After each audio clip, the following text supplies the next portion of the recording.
The Legacy toy line gave us the opportunity to get new toys of older characters. Examples include new versions of Triggercon Crankcase, Animated Bee, Rescue Bot, Chase. The list goes on.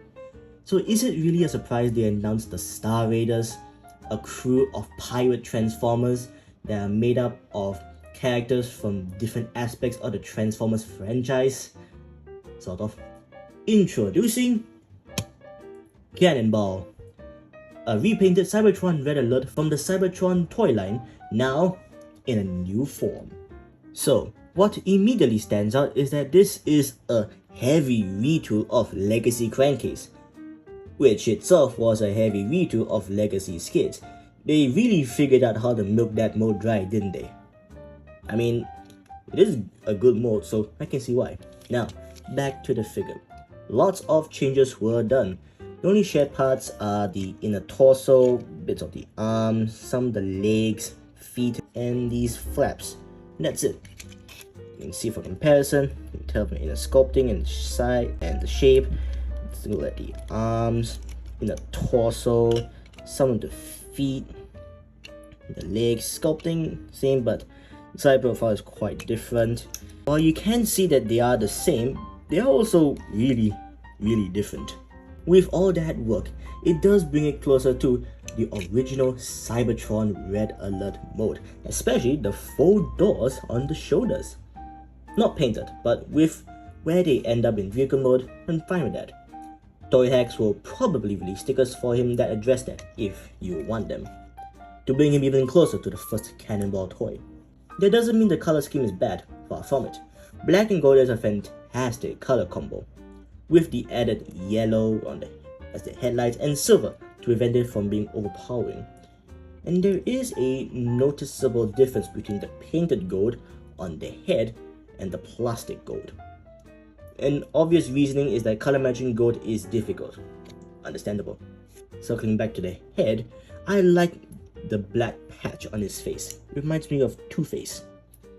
And I love the pink visor that looks purple on the camera. Oh well. It really stands out compared to the rest of the body.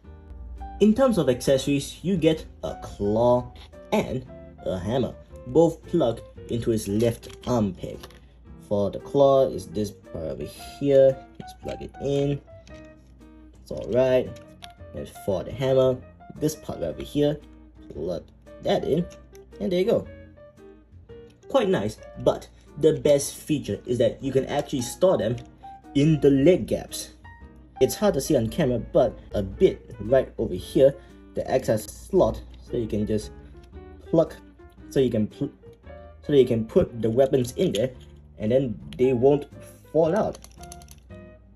That's great, and it's just like the original toy where the weapons could store in the legs. And it's a great use of money-saving gaps in the legs, as you can see on Crankcase right over here. That is amazing. And because this is also a modernized Cybertron toy, you get a Cyber Plat Key. I never grew up with Cybertron, so I don't know what this insignia is. You can plug it in the back, and it does nothing.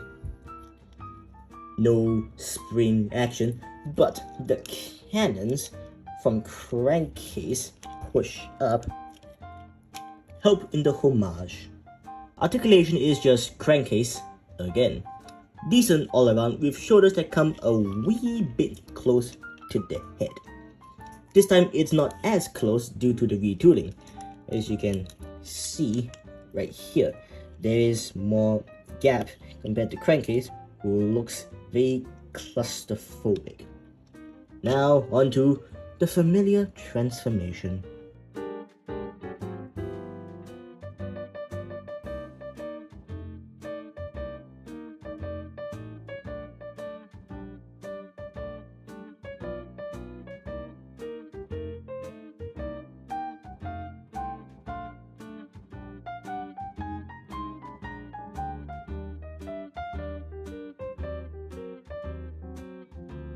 If you own Crankcase and its repaints, you'd be very accustomed to the conversion.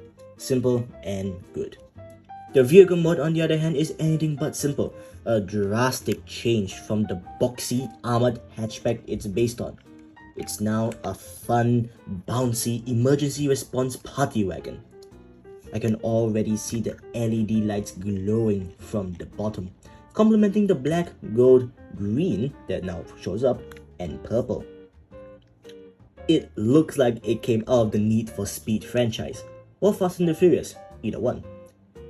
You may have also noticed that there is no clear plastic in sight.